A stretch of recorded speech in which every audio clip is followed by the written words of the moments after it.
I went in the Army in 1968. I kind of grew up in a real patriotic family. My dad was a Marine. My grandfather was a Marine in World War II. He was one of the first Americans to go into Nagasaki after they dropped the bomb. Service was instilled in me at a very young age, so when I got old enough, I joined the Army. Italy. A being me, and the other, can't tell who it is. I think I think he was from Cherokee. A being me went in, let's see,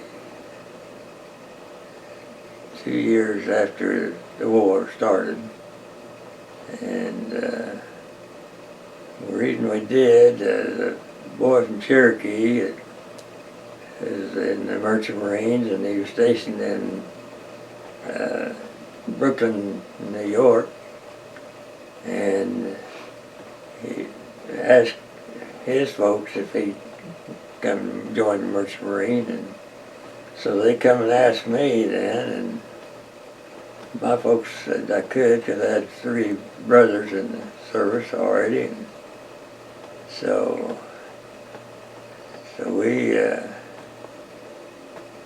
signed up so we joined, and we had to go to the city, and then from there we went to St. Louis, and they really signed us up there in St. Louis, and then they sent us on to Brooklyn. I was in the Air Guard, and we got activated when the Pueblo was captured. I joined up in '65 and got out in '71. I was going to college, and there was people I went to college with would join up there, so I joined with them. We got activated in January '68, did some training, and then we shipped out and went to Korea. It was during the Pueblo incident. Pueblo was a spy ship for the United States that got caught in the North Korean waters. And my job was in armament. I loaded the weapons on the planes. I wish we had that one showing the plane coming in. You could see the smoke coming off the tires. Yeah, I joined April the 27th, 1967. And I joined at the United States Naval Reserve Unit there in Stillwater. And I got my honorable discharge March of 1970.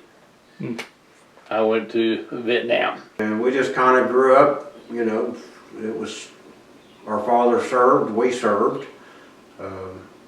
I joined the Marine Corps during my senior year, and 48 hours after I graduated high school, I was in Marine Corps boot camp. And a year later, I was in Vietnam for 2.5 years. My dad was Navy, my grandfather was Air Force during Vietnam, and a lot of members of my family. I served in the Iowa National Guard and the U.S. Army from 1988 to 1996. A lot of members of my family were in the military, so I kind of grew up around people talking about their service and college money, stuff like that. Mostly it was I wanted to be in the military just because of all the stories I heard from my family members. I was in the United States Navy from 2005 to 2011 active duty, and then I did 2 years of inactive reserve from 2011 to 2013. I started serving December 28th of 1990. That's when I signed up. I was 17 years old. Had to have my parents co-sign for me since I wasn't 18 yet. It was right at the eve of the Gulf War, and I felt my patriotic duty was to serve in some capacity for the United States, and so I enlisted into the Army National Guard as an infantry soldier, and I've been serving in the Oklahoma National Guard ever since. My position is the commander of the 45th Infantry Brigade Combat Team. When I joined the military, I joined to follow my husband. He joined when he was 18, and he was 2 years older than me. Well, so I got tired of him only getting to come home so often, stuff like that. So I was like, hell, I'm gonna join too. And how did your family feel about you going into the military? My dad was good with it. He wanted me to kind of do my own thing and make my own way, and allowed me to make the decisions that I wanted to make. My mom was not so easy with that thought process. She wanted me to think about the Air Force. She looked at me and she said, I've seen both sides of the coin. The Air Force is better. I was too stubborn to listen to her, and I decided to join the Army. They were a little bit apprehensive because it was right at the height of the Vietnam War, but service was kind of expected in my family, and I think they were proud of me, but they were a little bit, you know, scared because of the Vietnam War. And sure enough, as soon as I got through with basic and AIT, I went to Vietnam. There really wasn't much discussion. I was 18, I'd already signed up, and I told them about 2 weeks before I left. I'd been signed up about 6 months, but I hadn't told them.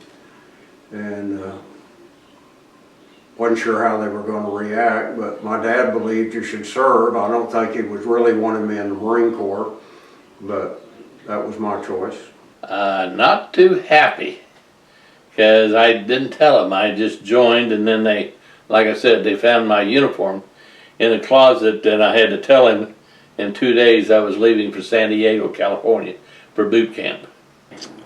All of them were supportive. My mom was a little apprehensive, but once I was in, everything was fine. She realized it wasn't going to be all like the stuff she saw on TV, so, but generally everybody was supportive. Well, they didn't really want me to go. And what were your expectations going into it? I was worried at first because, and it's kind of arbitrary now. I was worried at first because I was a very picky eater, and I knew I had heard stories about Army food, and I had questioned that, and I was a little worried that I was going to starve because I was such a picky eater. But once I got into the Army and I realized that I'm going to starve if I become a picky eater, I quickly adapted and just said, I just got to get it down and let it do what it needs to do to help, you know, fuel my body and keep me going. And what it really did was allow me to try new things and try out different things. And now I'm not such a picky eater, and I've eaten foods all over the world that have given me a liking to a lot of different ethnic cultures and how they eat and how they cook their food. And it's really opened my eyes to a much bigger picture. Like everybody else from watching TV, I expected I was going to be running and shooting guns and doing all that, and that wasn't what it was. You know, you get like this, I don't know, I wouldn't say it's like a golden aura around you, and you feel like you're like this guardian angel or something about to, you know, go into battle, and you feel like you're special and all this. And then when you first arrive, it's like you're getting screamed at, like as soon as you get off the bus. And then it's kind of like a reality check, and I mean, it's like go, go, go as soon as you get there. What was your job? What'd you do? Your experience? Just, you know, the general. I was a hospital corpsman, which is a medic. I also had a specialty as a dental, but I was also trained in a field medic. So I deployed as a platoon medic, but when I wasn't on deployment, I was working either in a dental clinic or in a medical clinic. And I wound up going to a staff there on the aircraft carrier that I served. In fact, I had a top secret clearance, and we had a small staff. That staff did nothing but everything for Vice Admiral Ralph W. Cousins. We served him. The Marines that was with us guarded both entries of the place there on the ship with loaded 45s. Nobody went in that was not on the list or knew by them. Only the enlisted Navy and enlisted Marines stayed in their own little barracks. We were not with ship company because what we knew and what we was doing and what could be said. When I first went in the Army, I was a truck driver, and I went to Vietnam as a truck driver, and most of the time that I was over there, I drove a Jeep. A lot of the time, my Jeep was broke down, so I was a machine gunner on the back of a Jeep, and occasionally drove a truck. When I got back to the States after my year in Vietnam, I was a truck driver, and after about 6 or 8 months here, I decided that I wanted to fly helicopters, so I volunteered for officer candidate school and went to OCS and became a second lieutenant in the field artillery. While I was at OCS, I applied to flight school and discovered that my eyes weren't good enough to fly helicopters, so I served for 2 years at Fort Bragg, North Carolina as a lieutenant, and got out of the Army, came back to Oklahoma, went to Oklahoma State University, got my degree, and worked at the Soil Conservation Service in Caddo County at Anadarko and Fort Cobb, and got the opportunity to go back in the Army, so I did that and served as a field artilleryman. Shot cannons, 8-inch artillery most all of my career, and retired as a lieutenant colonel in the field artillery. My primary job was 88 Mike. I was a truck driver, basically. We hauled supplies, prisoners, equipment. I did a kind of side thing with my unit where I was working in the supply room too. So I did supply clerk duties, although those weren't my official ones. It was a lot of fun. Learned a whole lot, met a lot of great people. So, After boot camp and infantry training, I was sent to Quantico, Virginia, where I was in a artillery repair school. And from there, when I volunteered to go to Vietnam, I got to Vietnam, I was in an artillery battery for about 3 months, and then I volunteered to go to combined action companies with the 3rd Marines. And our job was to train the South Vietnamese soldiers, the Popular Force soldiers, in the field on a daily basis. We did patrols and ambushes and tried to teach them basic infantry tactics and stuff like that. And then also tried to work with the villagers to build a better rapport with the Americans. 8 or 10 planes at a time come in, and they could sneak up along the ocean there and come in. You didn't hear them until they got right in there. So they come in pretty low and fast, and it was pretty hard to hit them unless you just raided all the time. But it happened to be the time I hit a plane, they had raided just before that. It was in the morning, and they get it all clear, so everybody was pretty tired, and they all hit the sacks, and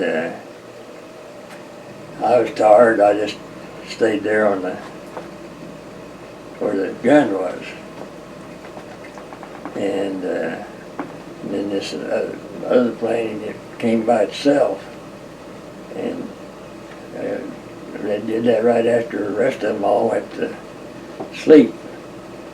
And so it was a surprise, and I just happened to be there with a gun, and so that's when I shot them down back there.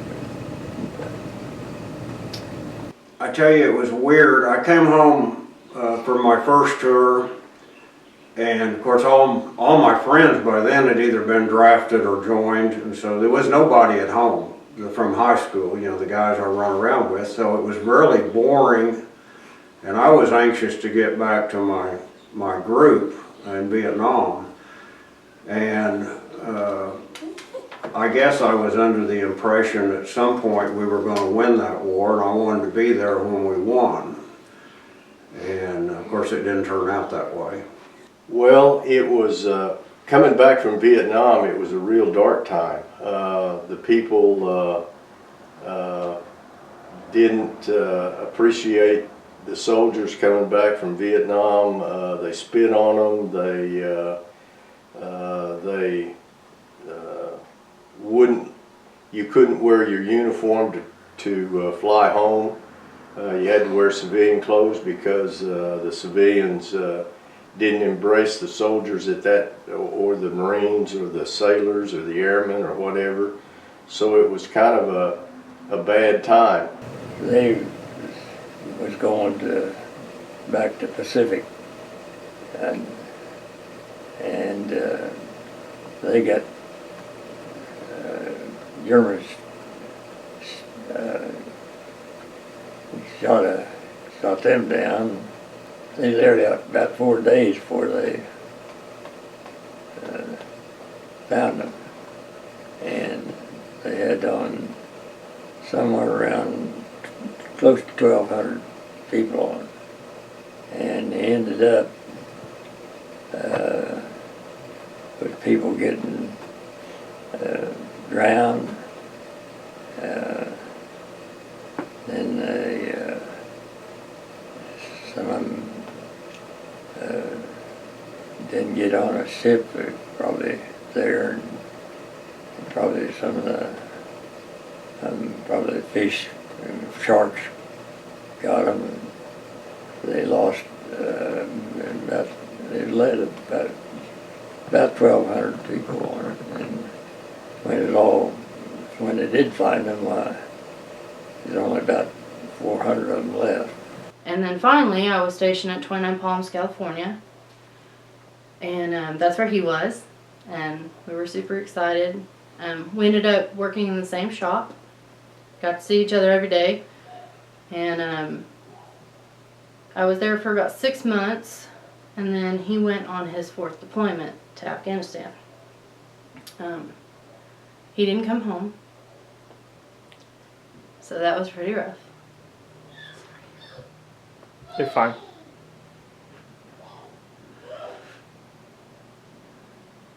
I don't really talk about it that often. And I'm remarried now, and we're very happy. It still hurts.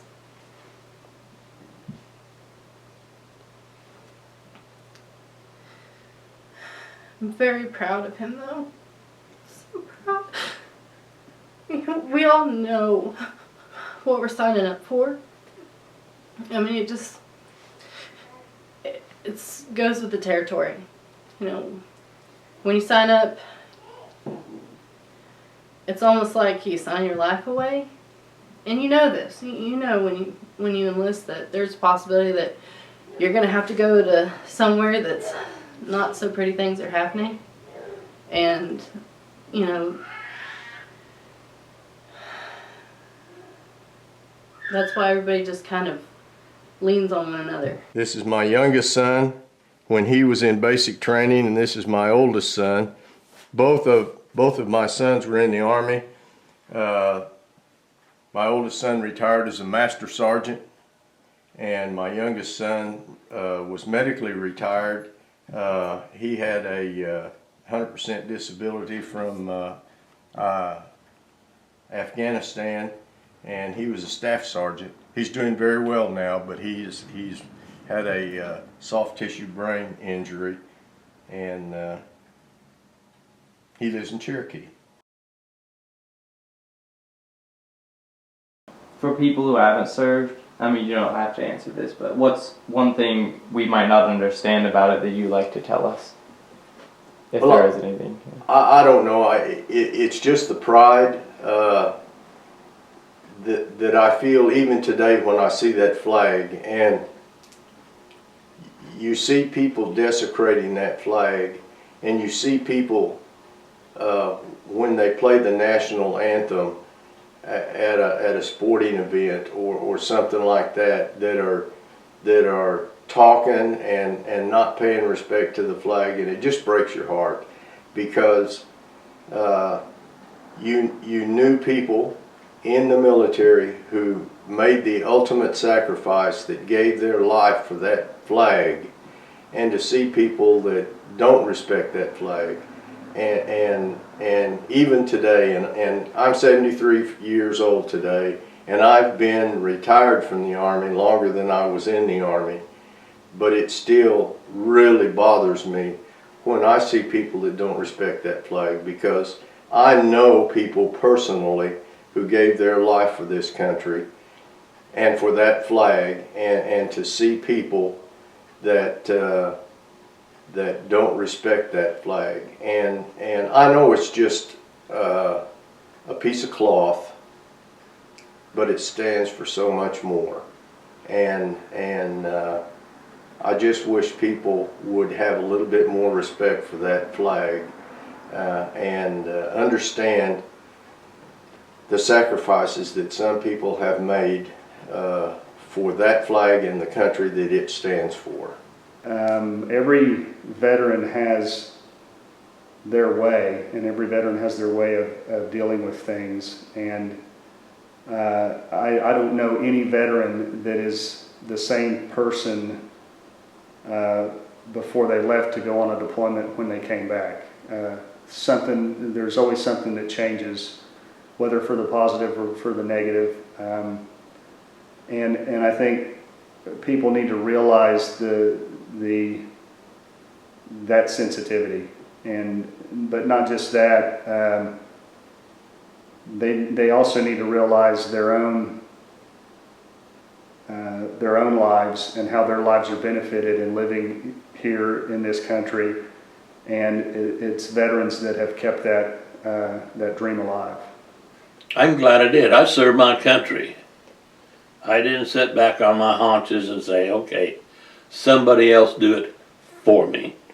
I did it for my family. I joined. I wasn't drafted. And now if you get drafted, you may have a different attitude or opinion of the military. But how many of the people that have gone in now have got a school that they've gone through because of the military, and then when they get to go back home, they've got something to stand on. Whoops, I know this. I can get started. I'm not the low man on the totem pole. I've been trained. Free of gratis. They trained me and I worked for the military, so I paid for it in a sense by my service. I'm proud of it. I mean, if it's something that somebody wants to do, I highly recommend to do it. My son right now is active duty in the Army. He's a combat medic. And he waited a lot longer than I did to join. He didn't join until he was in his late 20s. So I would recommend it to anybody. It was a really good experience. I think the Marine Corps was probably one of the best things and one of the worst things that ever happened to me. The discipline and you're taught that you can do and take a lot more than you think you can. And I think that's helped me through life, because life has its ups and downs. And so I think that training has been invaluable to me. As far as the war, I wish that no one ever had to serve in a war, but it's just the way it is. I believe that everybody, man or woman, who graduates from high school ought to serve at least 1 year. Nothing else that teaches you manners and respect and how to take care of your hygiene and clothing and everything. Learn to say yes ma'am and no ma'am. You get to see a lot of country that I never got to go to Hawaii or Thailand or Japan or any of those countries, you know. Mm-hmm. Good experience. What are your Oh, feelings?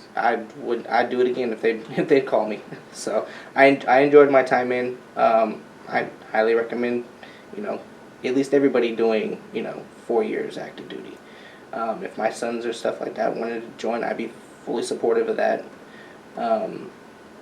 And I mean, I've talked to a lot of people that have, like, high school age, that have wanted to enlist, that have come and talked to me to see, what it was like and everything like that.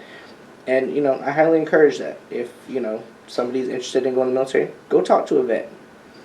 Contact a recruiter. Talk as many people, excuse me, as many people as you can in order to, find out what it is you want to do and where your niche is going to be. I'm pretty proud of the fact that I've got the opportunity to go out and see the world and represent my nation and be a positive light to those in the world that may not have that, and to give others hope. And being an ambassador to this country and allowing people to understand and know what it's like for to be an American. That's always given me a sense of pride that I've had the opportunity to do that. I've had the opportunity to make friends with people that I normally would have never known all across the world, that I'm still friends with today. And it's given me a sense of that I've done something, and so maybe someday when I don't know, qualify for my country to take care of me, that I've served my purpose, and it's not being given to me. It's something I've earned.